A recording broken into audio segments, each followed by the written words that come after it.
안녕하세요. 성바오로 딸수도회 책 읽어주는 수녀 강소영 마리아 수녀입니다. 삶의 가시처럼 박힌 우리의 크고 작은 고통의 의미를 묵상하도록 초대하는 책, 바오로 딸에서 나온 송복모 신부님의 저서 삶이 고통으로 휘청거릴 때를 읽어드립니다. 첫 페이지를 열면 저자의 진솔한 이야기가 맑은 물소리처럼 마음을 적십니다. 고통으로 휘청거릴 때 낙심하지 않고 위로와 삶의 방향을 찾아가도록 도와주는 이야기 속으로 들어가 볼까요? 삶이 고통으로 휘청거릴 때 이야기를 시작하며 오래전 필자는 고통을 주제로 책을 쓴 적이 있다. 고통 그 인간적인 것이란 제목이다. 책이 나온 지 얼마 지나지 않아서 필자가 가르치고 있던 대학원생 하나가 필자를 찾아왔다. 그 학생은 필자의 눈앞에서 그 책을 흔들면서 신부님은 고통이 뭔지 정말 아세요? 그래서 그렇게 고통에 대해 길게 늘어났나요? 하고 힐문했다. 계속해서 제목이 이게 뭐예요? 고통 그 인간적인 것이라니 참 마음에 안 드네요. 라고도 했다. 그 대학원생은 성장 과정에서 감당하기 어려운 고통을 겪었고 그로 인해 그때까지 힘겹게 살고 있었다. 필자는 그 학생의 비난 섞인 질문에 아무런 대답도 할 수가 없었다.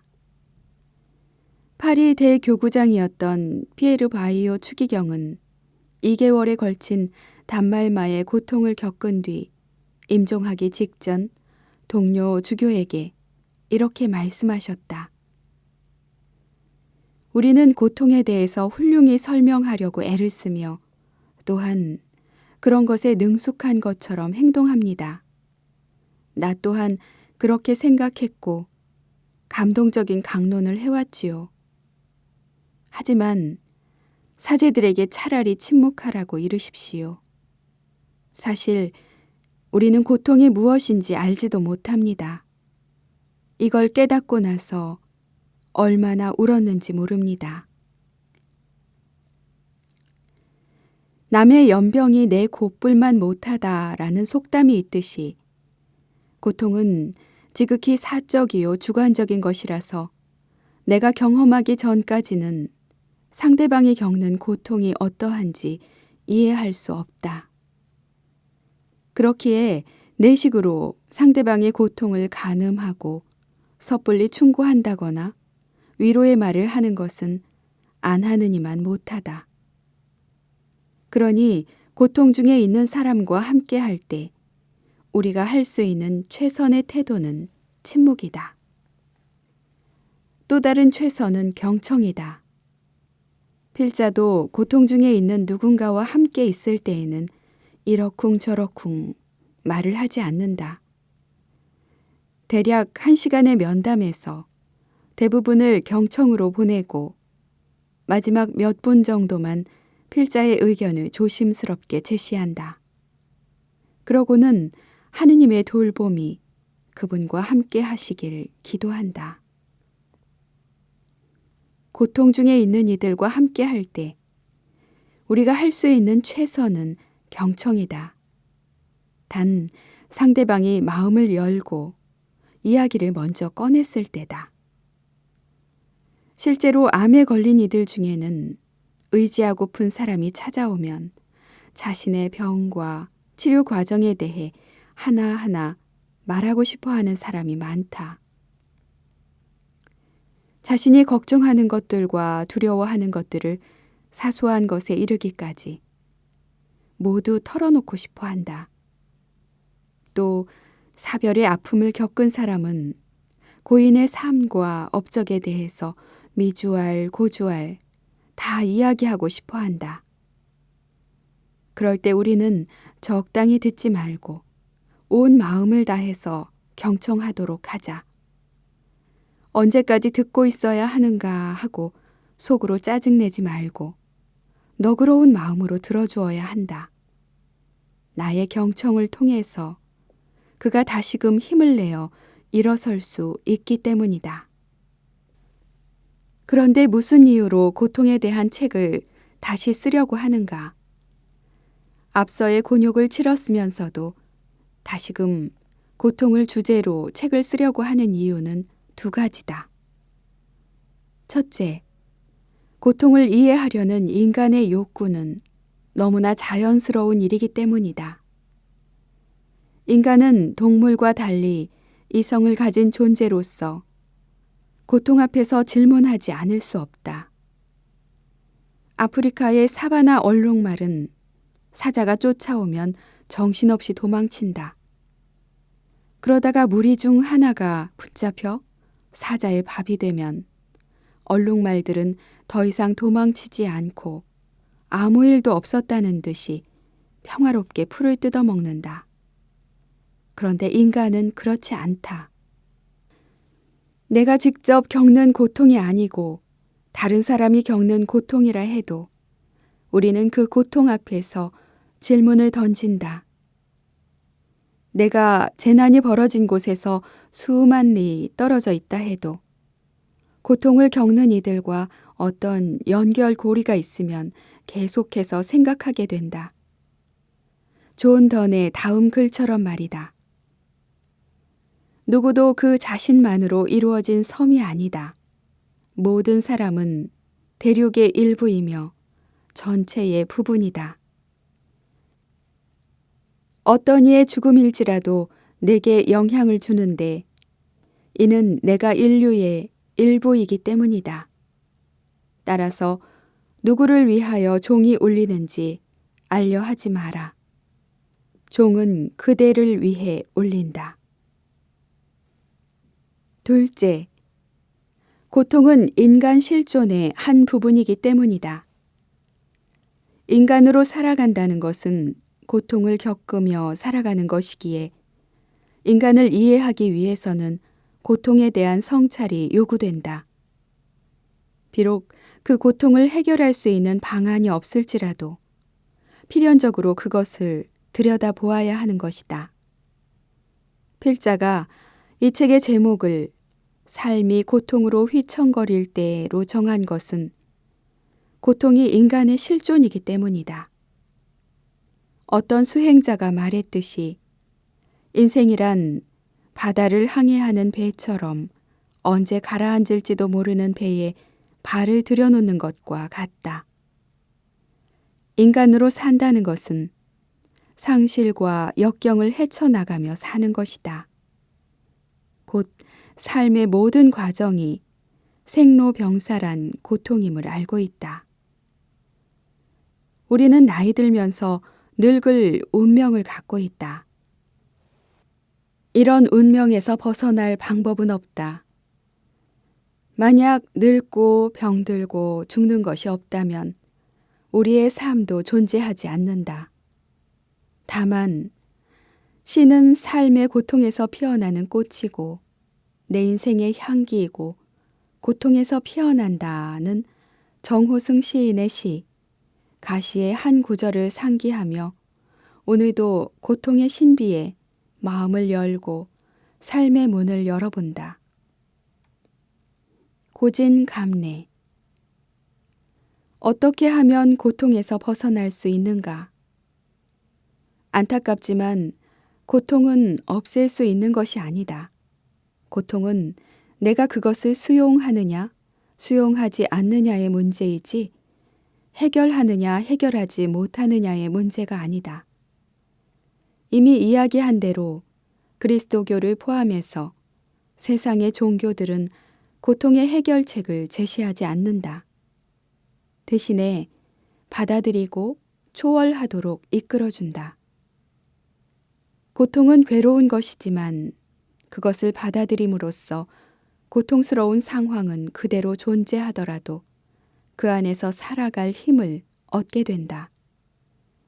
반면 고통을 거부하고 운명을 탓하고 삶을 증오하면 더욱 힘들어질 뿐이다.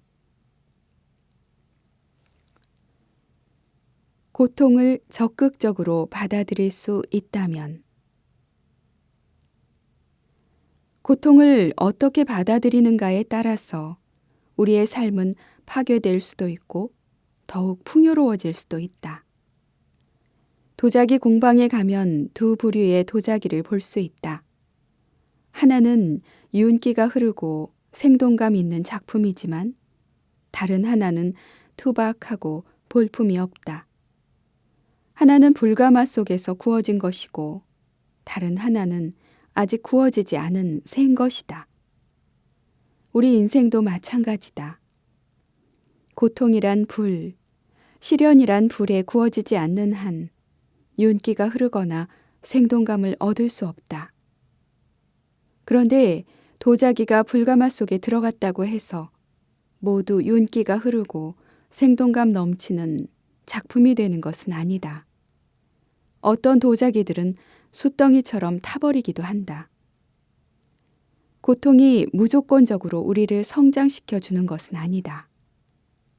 고통을 대하는 자세에 따라서 그것이 우리에게 성장을 가져다 줄 수도 있지만 우리 생을 삼켜버릴 수도 있다. 그래서 도스토옙스키는 이렇게 말했다. 내가 세상에서 한 가지 두려워하는 것이 있다면 그것은 내 고통이 가치 없는 것이 되는 것이다. 우리는 시련이 끝났을 때 시련 당했던 것을 한탄하지 않는다. 그보다는 그 시련을 제대로 견뎌내지 못한 것을, 성숙하게 그 시간을 보내지 못한 것을 한탄한다. 삶의 어려움과 시련 중에 있을 때 우리는 도스토옙스키의 말을 꼭 기억해야 한다. 고통을 겪고 나면 우리는 다른 사람이 된다. 고통을 겪은 다음에도 고통을 겪기 전의 모습을 그대로 지니는 경우는 없다. 사목 심리학자인 로버트 윅스에 따르면 고통의 바다를 헤쳐나온 사람들은 남녀를 불문하고 감정의 깊이가 있고 기쁨이나 슬픔을 체험할 때 거칠애가 없다. 어떤 사람은 죽음의 고비를 넘기거나 강제 수용소 생활, 성폭행 등과 같은 큰 고통을 겪지만 거기서 더욱 성장해 우뚝 선다. 그런가 하면 어떤 사람은 아주 작은 일에서도 일어나지 못한다. 인간 관계 안에서 작은 상처를 입고는 평생 마음을 열지 못한다. 어떤 사람은 운전 중에 일으킨 접촉사고로 평생 운전대를 잡지 못하는가 하면 어떤 사람은 대형 교통사고를 내면서도 다시금 운전대를 잡는다. 고통의 정도는 중요하지 않다. 고통을 대하는 우리의 태도가 중요한 것이다. 우리는 짧고 귀한 인생 여정에서 육체적으로든 심리적으로든 고통을 겪을 때마다 다음과 같이 물어보아야 한다. 내가 지금 겪는 이 고통은 나를 성숙시키고 단련시키는가? 아니면 나를 비참하게 만들고 무기력하게 만드는가? 필자가 아는 한 사람은 제 생을 되돌아보았을 때 가장 풍요로웠던 시절은 투병 생활을 하던 때였습니다. 라고 고백한다. 한편 영국의 유명한 저널리스트 멜컴 머거리지도 인생 말년에 다음과 같은 고백을 했다. 당시에는 너무 절망스럽고 고통스러웠던 경험들이 지금 돌아보니 뜻밖에도 그렇게 감사할 수가 없다. 사실 내가 이 세상에서 75년간 배운 모든 것, 내 존재를 진정으로 풍요롭고 빛나게 만든 모든 것은 행복이 아니라 고통 속에서 배운 것이라고 정말 자신 있게 말할 수 있다. 어떻게 이 사람들은 지난날의 고통이 결코 헛되지 않았다는 식으로 고백할 수 있을까?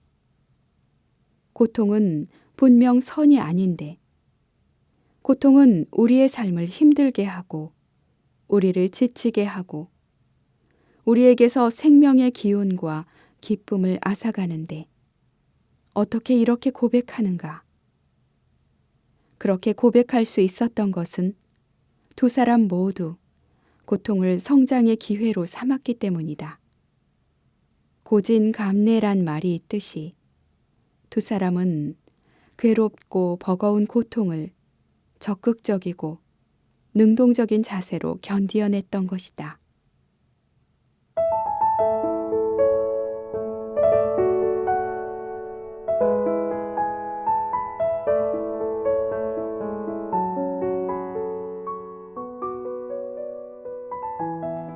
더 좋은 콘텐츠 제작을 위해 여러분의 후원을 기다립니다. 고맙습니다. 후원 문의는 더보기란을 참고해 주세요.